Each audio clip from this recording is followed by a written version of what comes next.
Hello, and welcome to CivilNet. In Washington yesterday, U.S. Secretary of State Antony Blinken and Armenian Foreign Minister Ararat Mirzoyan signed a strategic partnership to deepen relations between their two countries.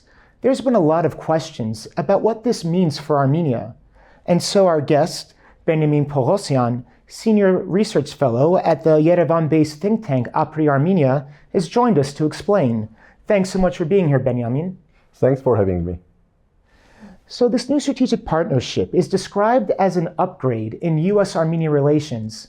But what does that mean, really? Definitely, this was an upgrade because before we had only strategic dialogue, which itself was launched in 2019. So from Armenia's perspective, this is a really upgrade of bilateral relations.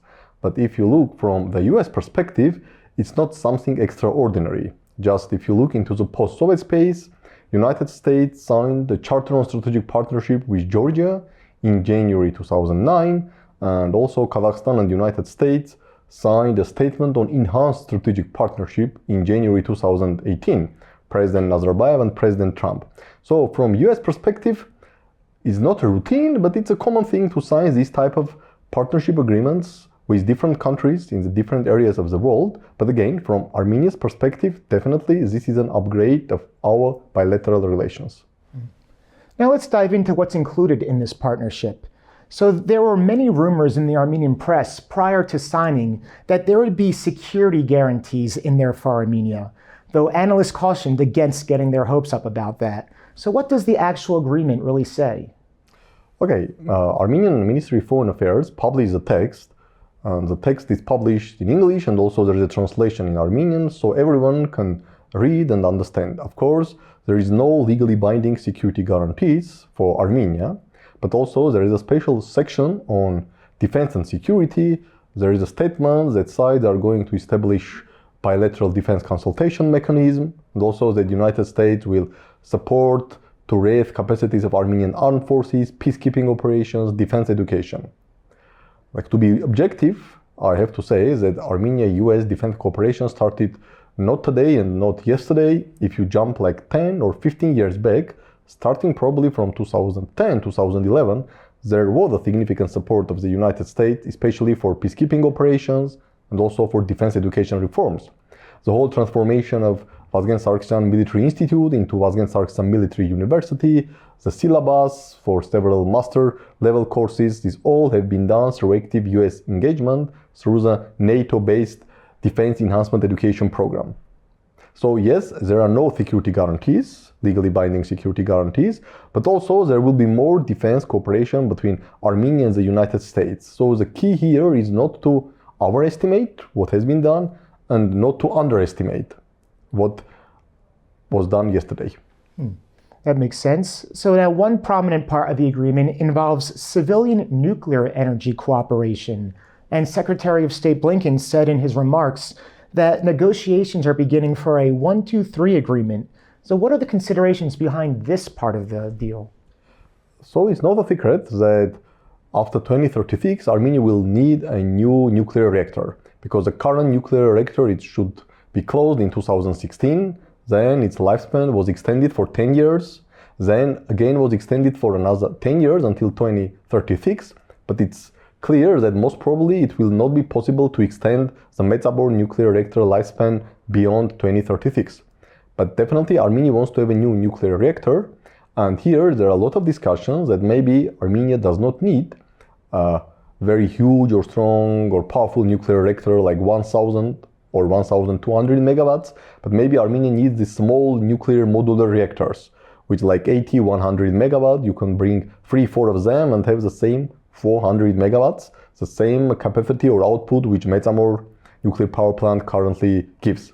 So my understanding is that Armenia also thinks that maybe the US technologies of these small modular reactors will be useful for Armenia after 2036, and this Agreement 1-2-3 allows Armenia to receive US civilian nuclear technologies and also US civilian nuclear equipment, including reactors. For example, just yesterday, United States signed this 1-2-3 agreement with Thailand. And if you look into the already signed agreement between United States and Thailand, there's a clear mention that now US companies will be able to export civilian nuclear technologies and civilian nuclear equipment, including reactors. So this paves the way, of course, if this 1 to 3 agreement is going to be signed, this paves the way for Armenia to have an access to the American nuclear civilian technologies, and probably we will have American technologies made nuclear power plant after 2036. And I will mention, I think good context for that is right now, Medzabor, we just finished some upgrades to it, and that was done by Russia. The plant had been built in the Soviet era by Russia, and I believe all the uranium and material for it also perhaps comes from Russia. So is this perhaps the United States or Armenia trying to diversify away from the reliance on Russia for the nuclear plants? Definitely, this is one of the factors, and let's not forget that in this strategic partnership charter, it's not only speak about nuclear energy. There's a clear sentence that the United States will support Armenian diversification of its energy supplies. So yes, one of the goals of this strategic partnership is to help Armenia to increase resilience of its economy and diversify its import-export markets, which applies also to nuclear civilian energy. And that's actually my next question, because there was a lot in the agreement about economic ties, including export controls and border security. And it was also announced yesterday that the US will be sending a capacity building team to work on these areas. So can you tell us a bit about that? On export controls. In United States, the different countries are put in different baskets regarding what country, what type of sensible technology or sensitive technology can receive. And currently, Armenia's position is not very good. So there are a lot of restrictions or export controls on exporting sensitive or high technology to Armenia regarding like equipment, artificial intelligence, and whatever. Now, as a result of negotiations, my understanding is that the position of Armenia may be improved, which means that Armenia will be able to receive high-end American technologies. Regarding the border controls, we all know that currently Armenia is in a process to gradually reduce involvement of Russian border troops in the process of protection of its borders. And the ultimate goal of this process to have all borders of Armenia protected and controlled by Armenian border service or Armenian border troops. But definitely we need capacity building.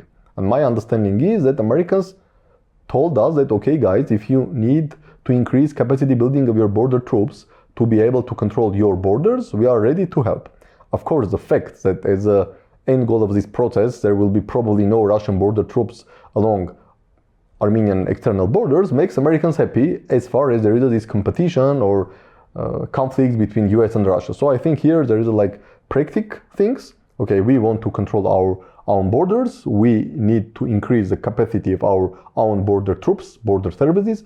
Americans are ready to help, but also Americans are ready to help because this will reduce Russian presence in Armenia, which means it will reduce Russian presence in South Caucasus, which as of now is in line with US national strategic interests. So what it has me thinking is we've seen recently Russian troops and border guards leave Zvartnots. We saw them leave, it was misreported by some as the Iranian border, but actually maybe the customs crossing, the checkpoint there. Though so far what I've heard from the government is that their placement on Turkey and Iranian borders are subject to treaty that goes on for perhaps 2 more decades. So are we just looking at a very long term, we're starting now, or is there a possibility that this treaty could be changed or canceled once Armenia has the capacity to do so? As far as I know, even there is no need to cancel the treaty. This is an open-end treaty, but also in the treaty it's written that Russia will support Armenia to protect its borders as long as Armenia is not able to do that. So gradually, when Armenia will say, okay, now I am able to fix the Zvartnot checkpoint, I don't need the Russians anymore, thank you very much. Then I am able to control the checkpoint along Armenia-Iran border, I don't need any Russians, thank you very much. Then probably next step, but I don't know, will it happen in 2025, 2028, 2030, nobody knows. Armenia may say to Russia, now I am able to control whole Armenia-Iran border. Thank you very much for your 35 or 40 year service. You can now go. at the end of the day, sometimes, but again, time frame is very difficult to say, and it really may take years or even a decade. But at the end of the day, there will be a point when Armenia will say, okay, my border troops or my border service is capable to control my borders fully. We do not need support of any foreign country, including Russia. So Russia, thank you very much. Maybe at that time it will be thank you for your 50-year support. But now it's time to say goodbye. Very interesting. And for the last thing, something that has stood out to many people about the timing of this agreement is that it comes just days before the Biden administration is over and a new president comes in who could have a totally different foreign policy approach. So it's even said that the date was moved up once Trump won to make sure that it was done. So is there some significance behind this, or what is going on here, do you think? First of all, let's not forget that this is not, again, a unique thing when some sort of strategic partnership agreement is signed between United States and some former Soviet republic just during the last days of the outgoing administration. As I mentioned, United States and Georgia signed Charter on Strategic Partnership on January 9, 2009, just 11 days before President Obama inauguration. So, okay, this time it's only like 6 days before President Trump inauguration. But again, this is not something unique. My understanding is that, frankly speaking, I don't believe that the new administration will not sign this partnership agreement. This is nothing extraordinary. This is not creating too much burden for United States or giving it like too much responsibilities. But obviously, you will need more time because some process should be restarted and probably it could take months or even a year. So this type of agreement could be signed, but probably in late 2025 and early 2026. Probably Armenian government thought that there is no need to wait for one more year, or maybe our American partner thought that there is no need for wait or waste one more year, like to renegotiate with new political team, which is going to come into Washington on January 20, 2025. But again, I don't believe that, for example, if there was no signature with January 14, then there was no signature at all. But definitely this could be postponed. But again, this is not something extraordinary, and I don't see anything in this charter which goes against, for example, foreign policy priorities of the President Trump. This charter does not mean American troops outside the United States, does not mean significant increase of US involvement in outfit operation or whatever. So again, I don't believe that President Trump will not sign this agreement, and I don't believe that, frankly speaking, President Trump will come to office and on January 21 he will say, oh, I'm going to stop the implementation of this. And why? Because President Trump has much more urgent and much more significant issues to do, starting with potential upcoming negotiation with President Putin. So most probably President Trump and people around him will remember or will take into account or pay attention to this document at least 6 or 9 months from now. Yes, and I think I should take this moment to just ask you, days before he comes into office, there are many, including President Aliyev of Azerbaijan, who have really put their hopes behind Trump as someone that is going to be on their side, more or less, though Trump is a very hard to predict kind of character. So do you have any thoughts for what this new administration is going to bring for the U.S.'s positioning towards the U.S., towards Armenia, Azerbaijan, and the rest of the South Caucasus? I think two important factors: US-Russia relations or US-Russia negotiations to stop the war in Ukraine, and US position or policy toward Iran.